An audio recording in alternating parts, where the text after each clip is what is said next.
Welcome to SaaS Unlocked. I have Forbes 30 under 30 person with us, Matt. Hey, Matt, how are you, man? Pratik, I'm good, thank you. Thanks for having me on the show. The exciting part is you're the co-founder and CEO at Ulabs. It's something that is helping salespeople grow, right? So maybe to begin with, I would love to hear more about Uhubs on how it is helping companies hitting their sales targets. Yeah, absolutely. Happily. Quick introduction as to who we are and how long we've been on this journey. So, yeah, as you mentioned, one of the co-founders of the business. We've been building Uhubs for, in total, around 4 years. Although when I reflect on the journey, much of the first 12 months was really focused on experimentation in the market. So when it came to actually, building out actual product, we really only took our first version of our product to market in 2021. We did a lot of testing in low code, no code. So as a business, really for us, V1 of our platform came out in January 2022. So we think of ourselves as kind of like pre-product and post-product.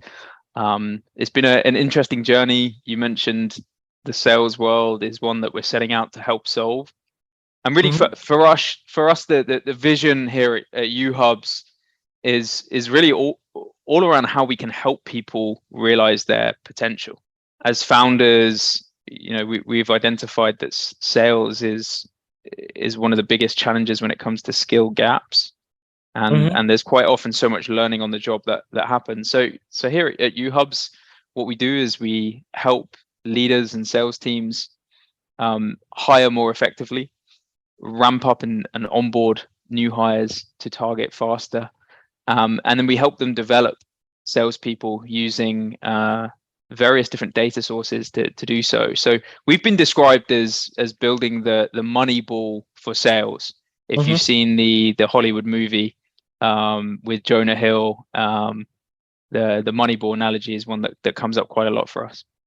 So tell me what actually inspired you. I'm sure there must be some pain point that you might have come across working in previous companies that you worked at. What was the source of inspiration to create Uhubs? Yeah, so this journey started, as I mentioned, about 4 years ago, but the insight kind of came well before that. So I had a hand in helping build the startup program for one of the big management consultancies. That was a previous project of mine. And I spent a period of about 4 years in the startup ecosystem in London. This was kind of early 2010s. It was starting to emerge then as Silicon Roundabout, as we called it. And through working with hundreds of founders and their go-to-market leadership, what I observed was that scaling a predictable and repeatable sales team was quite often the biggest barrier to growth. It's a really hard thing to do. So around about that time, I also met my co-founder, Ash. So Ash led, he built out marketing at Just Eat. He had scaled out a team from the ground up there, and he had experienced firsthand many of the challenges that are required in scaling out an effective revenue team. So that was really the kind of aha moment. It was a really kind of common pain point, common problem, and there didn't really seem to be any consistent templates or approach to solving it. And also, like, very little data was being used to actually help inform how to build and develop salespeople. So that was the kind of unique insight for us to jump in and build this one. So since the launch of this product, how do you think that this product has evolved in the last 1 year, and how actually it is helping sales leaders out there? Yeah, so we kind of think about two things here at Uhubs. The way that one of our advisors described it recently to us is quite a nice way to think about it. We think about keeping the lights on. So we're building a product to kind of keep the lights on whilst we build the rocket ship to the moon. So there's kind of two sides to our solution, and the kind of keep the lights on side of the solution is solving a very well-known and well-defined problem. And that is like, how do you predictably and repeatedly ramp up and develop salespeople, and how do you do it in a way that's time and cost effective? So, we focused on really heavily on templates. So we help our customers automate and their onboarding and development flows. We help them build out development plans through our product. And really the kind of key business metric for us so far in the last 12 months has been ramp up time. So if, on average, it takes a seller, let's call it an account executive at a SaaS company, if it takes them on average 6 months to ramp up to hit their target, if we can reduce that ramp up time by 10 to 25%, that has an immediate knock-on impact on top line revenue. So ramp up time has been a really kind of key metric for us here at Uhubs. And we've been building out, and focusing on moving the needle on metrics such as that. I think just the second one that I'd add is we also look at the performance distribution across sales teams. So we quite often see this kind of 10, 80, 10 distribution where maybe only 10% of your sales team will actually consistently be hitting their revenue number, their goal.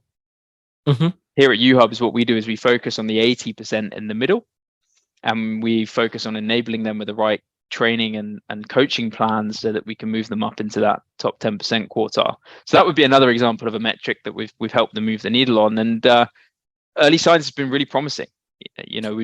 We've been able to reduce ramp up time by as much as 26% for some clients, and we're having a really big impact on revenue growth. Amazing. So we are in era of AI with Chat GPT out here. How do you think that will impact in terms of the product you're building or the vision you have for the company in next 3 years? Yeah, so where are we now? Almost in April 2023. So I first personally came across GPT last year. Last summer, I was kind of educating myself on the sort of GPT results and releases. GPT-3 was about to come out. I think it's fair to say GPT's changed the game. Like, there was a lot of kind of expectation and hype in 2022. Obviously, with Chat GPT coming out, it's hit the kind of mass market, and I mean the numbers speak for themselves, right? I think the adoption's been insane. Yeah, absolutely. For us as founders, it's super exciting, right? Because it's just created so much opportunity. It's for me, I was taking at least maybe 20 hours a week to create the content for a week, and now it's like half hour to plan maybe 15 days of my content pipeline to come up with ideas. It's so much easier. It's like game changer, man. So definitely, but I just I'm curious to know how you are planning to implement AI in what you do, and is there something that can help sales achieve the numbers faster? Yeah, 100%. So I think just before I dive in and share some specific examples of what we're doing here at Uhubs around AI and GPT, I think it's worth just kind of zooming out and thinking about the sales profession more generally. It goes without saying that the GPT and advances in large learning models has really kind of fast tracked what's possible for sales teams. And I think we're going to see mass disruption across a number of different verticals, specifically within sales or the modern kind of revenue org. I'm already hearing a lot of talk around like the disruption of CRM systems. So, historically, a CRM has really essentially been a database. It's been a store of data. It's historically not been a place that salespeople like to spend time. There's really not much for a salesperson in a CRM. They're quite often built for managers and leadership teams.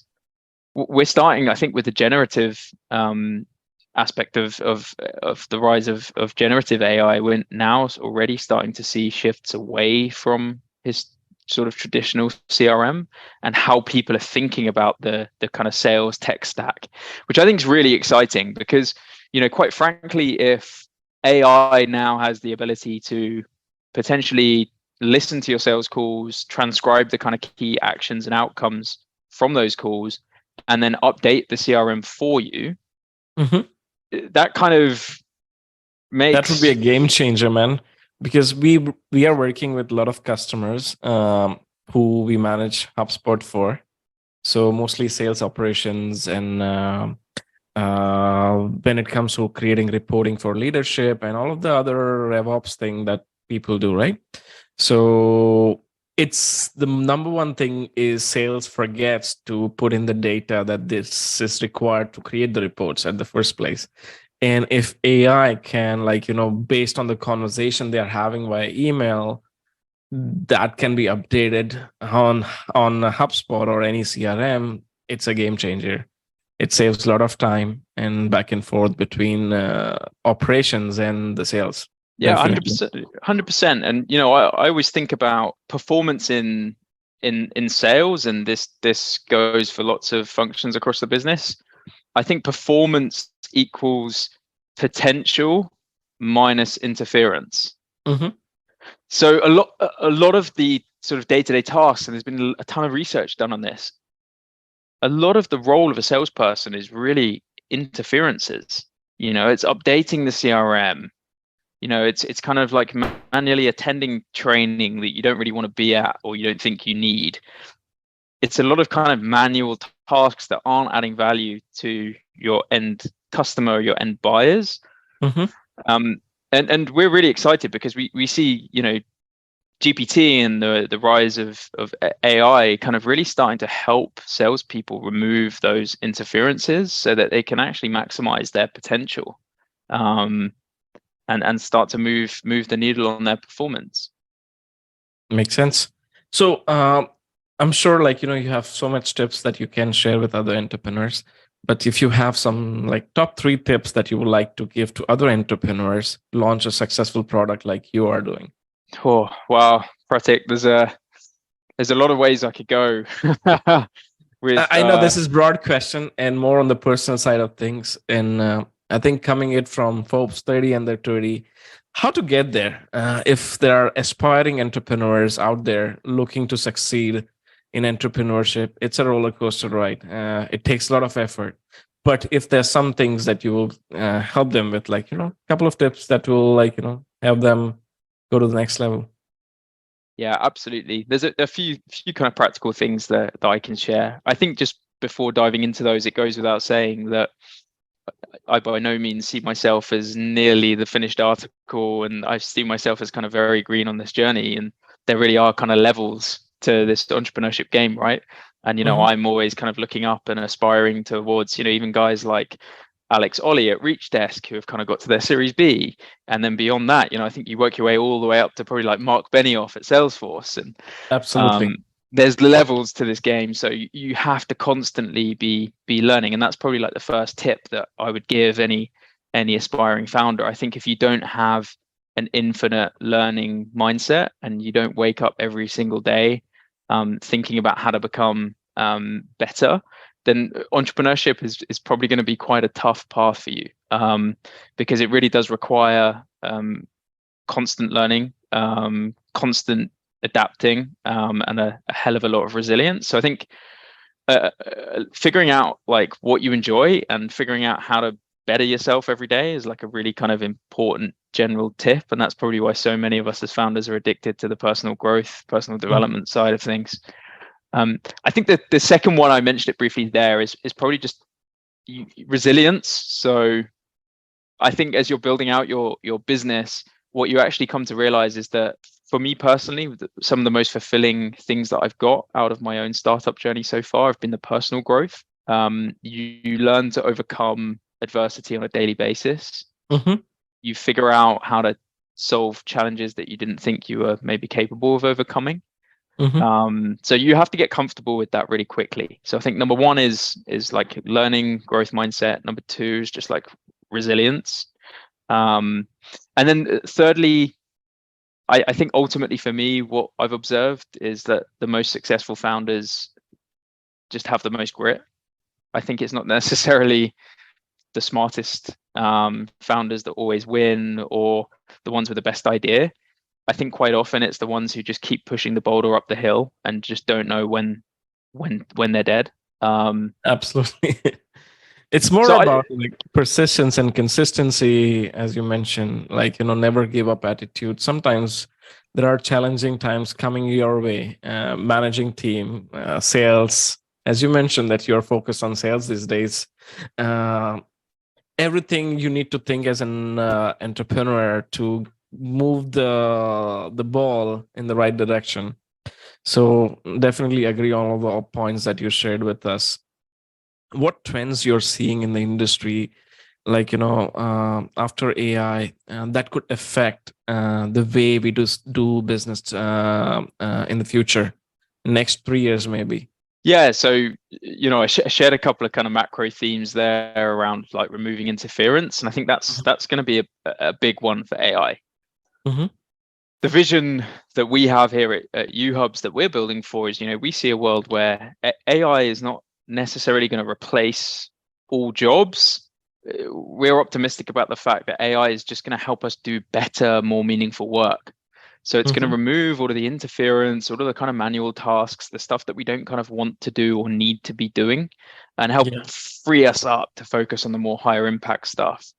So to give you one specific example of that, like one of the features that we're building into our product here at Uhubs at the moment is thinking about intelligent recommendations for sales leaders.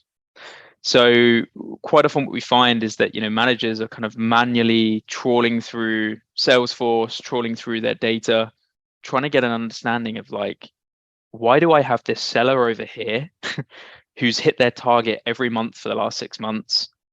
What are they doing differently to this seller here who joined at the same time, ramped up about the same speed, but just doesn't seem to be able to deliver the same revenue that this other rep can do?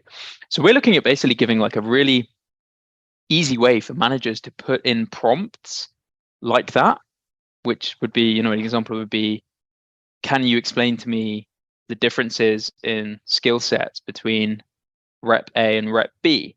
Mm-hmm. And what we're looking to do is now train GPT on our proprietary data set to actually start to understand the correlation between different skill profiles and rep performance. So in that instance, the use case would be that a manager would come to Uhubs, they can type in that prompt, and immediately we would give that manager 3 practical insights around the differences between a top performing rep and a lower performing rep, with perhaps a coaching plan or a training recommendation to help close the gap for the lower performing rep.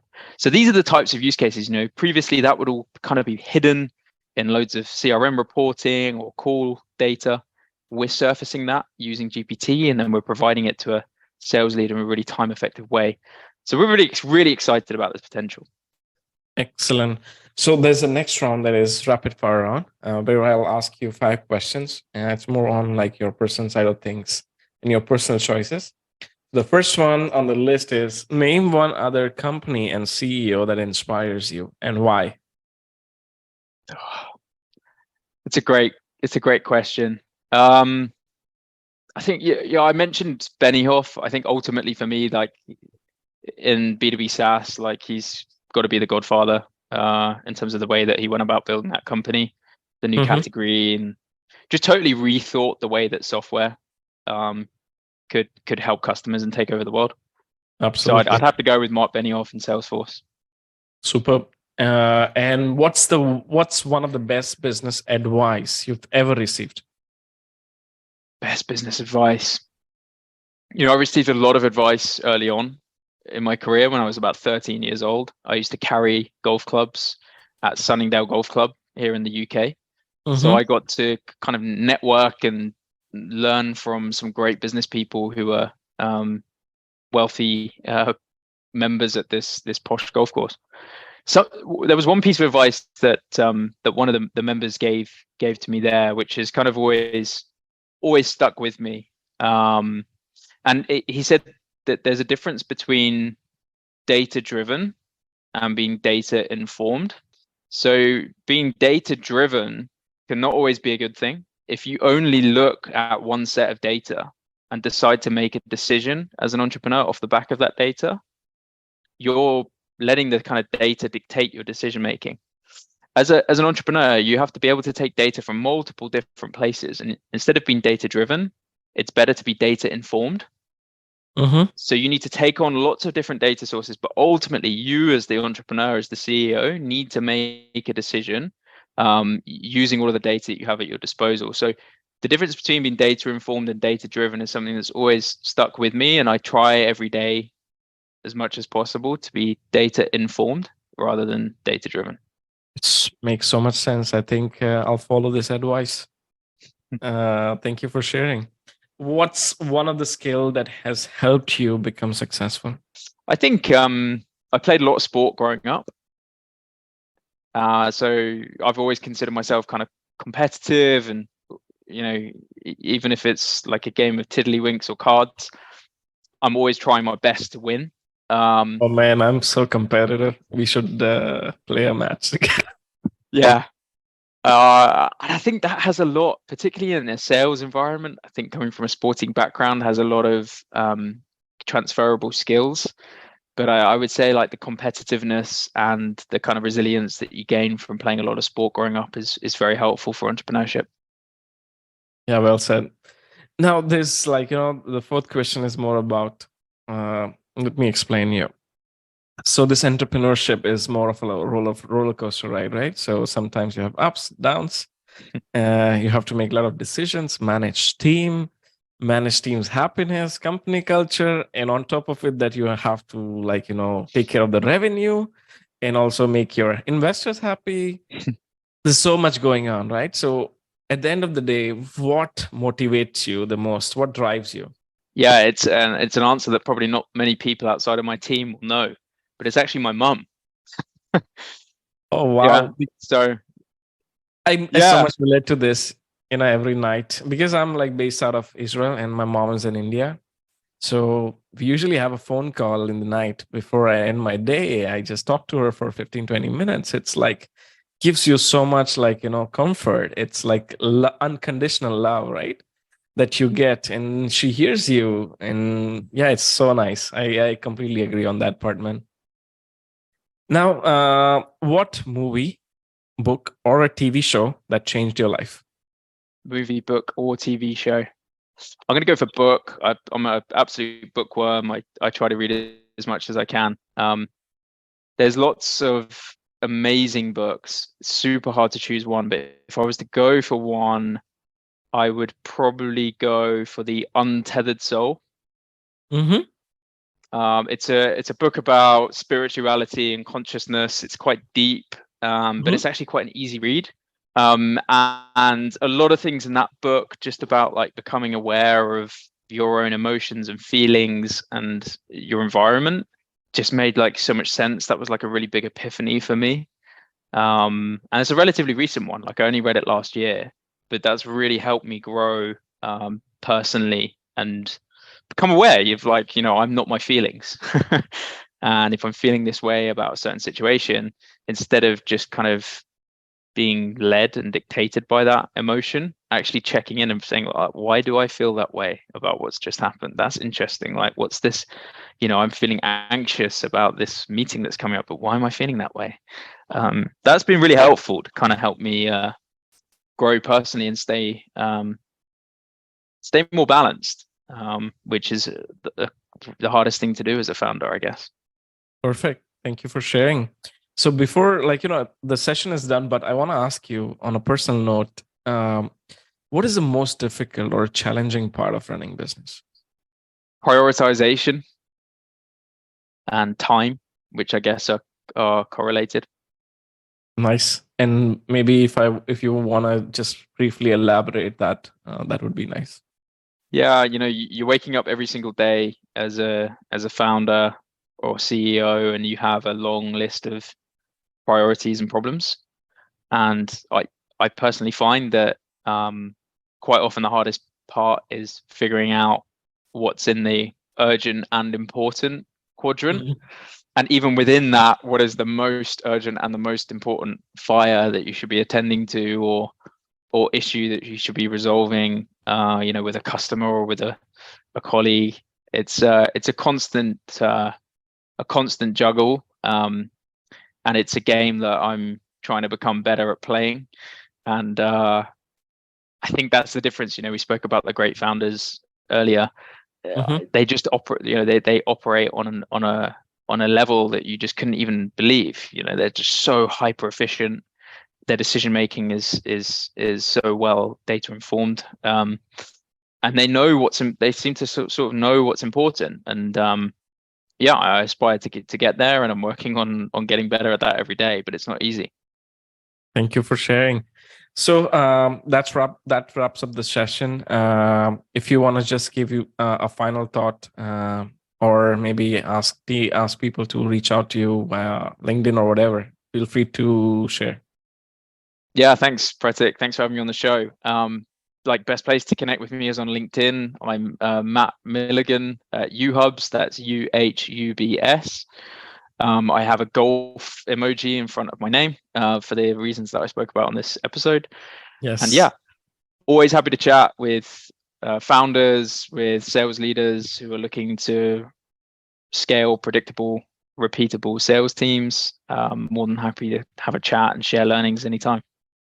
Thank you so much, Matt, for joining us today. And we wish you best of luck for your future. And until next time, this is Pratik signing off.